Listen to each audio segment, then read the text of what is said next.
खोइ पक्नु न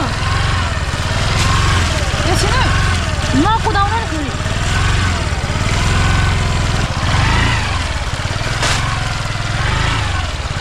बाटो यस्तो छ नि ओह्रालो छ के गरेको हौ लु लु लु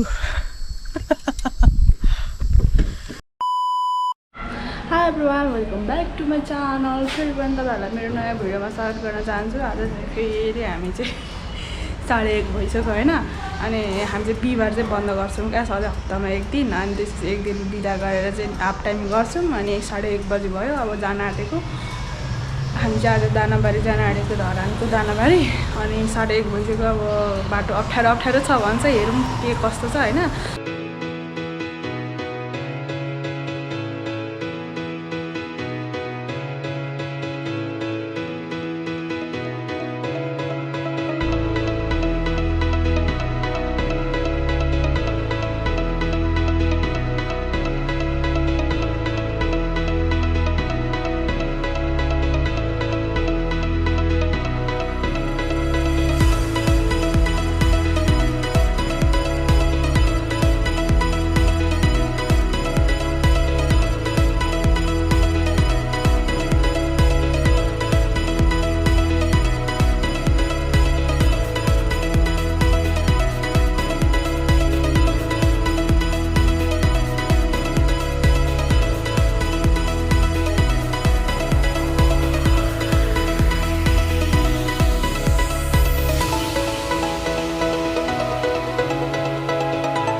हार्दिया देउराली चौक हामी देउराली चौकमा छौँ हामी चाहिँ जाने चाहिँ कहाँ हो अब के थाहा त मलाई अब नयाँ मान्छे तर पुरानो बस्ती हो म कसरी थाहा म पुरानो बस्ती म चाहिँ कसरी बस्ती गाउँमा लु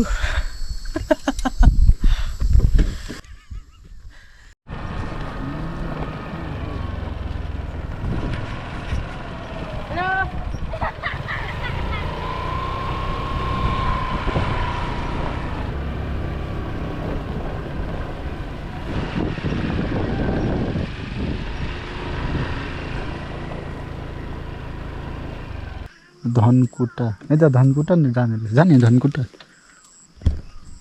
चल्दु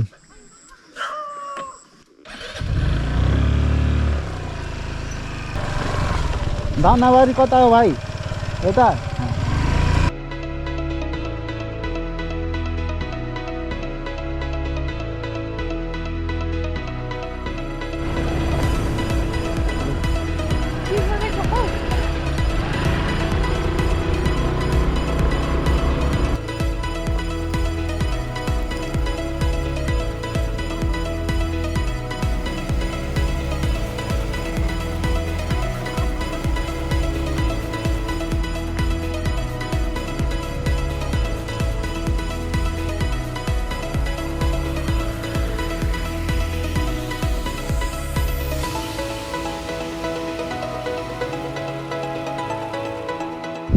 हामी चाहिँ यहाँ ठ्याक्क दानाबारीको रिसोर्टमा आइपुगिसक्यौँ राशि रिसोर्टमा अब ठाउँमा चाहिँ यस्तो रहेछ मेनुहरू चाहिँ भित्तामै लेख्नु भएको रहेछ अलरेडी चिकन थुक्पा आइसक्यो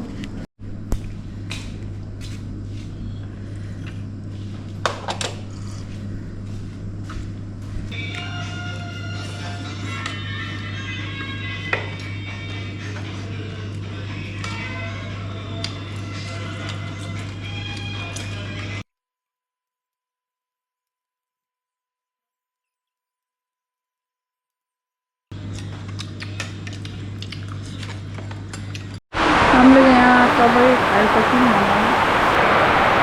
अहिले चाहिँ अलिक पानी रहिरहेको छ क्या बाटो फेरि अप्ठ्यारो छ सो जानुपर्ने हुन्छ अब यहाँ चाहिँ पानीको होला जस्तो स्थिति छैन, त्यही भएर हामी चाहिँ रेनकोट धन्न बोकेर आएको थियौँ, तर यसले थाम्न चाहिँ थाम्दैन। अनि 4:30 पनि भइसक्यो क्या, 5 बत्ती लगाइसक्यो लगभग, अनि त्यही भएर ढिलो भइसक्यो। अब त जानु पऱ्यो। ल गोब्रो पनि फुल टिक्क भयो। निस्किनु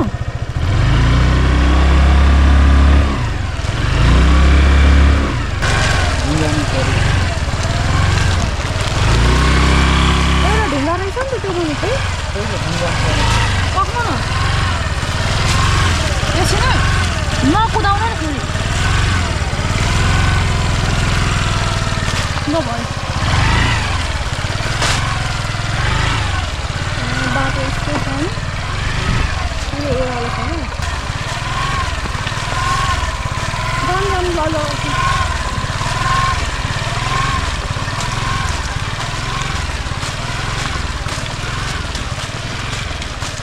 यता हेर्नु न, अब थाम्नेले के राख्ने उँधोतिर फर्कियो।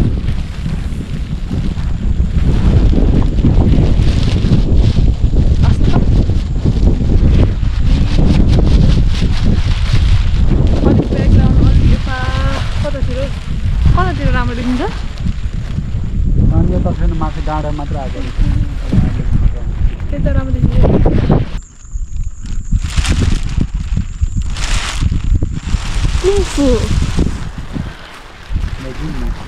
फेरि पानी आउनु थाल्यो, फेरि जान्छौँ। तल पानी परेको यो बाटो चाहिँ पुरै ओह्रालो रहेछ क्या। अघि अर्कै बाटो गएको, अहिले चाहिँ त्यो तलको बाटो सजिलो छ भन्नुभयो। अनि यो बाटो गएको पुरै ओह्रालो रहेछ। मेरो त यो लुगा छ नि यो सुर्केर पेट दुखेर सिधा ओह्रालो छ क्या। अनि यस्तोमा त बुर्जी त नि बिचरा।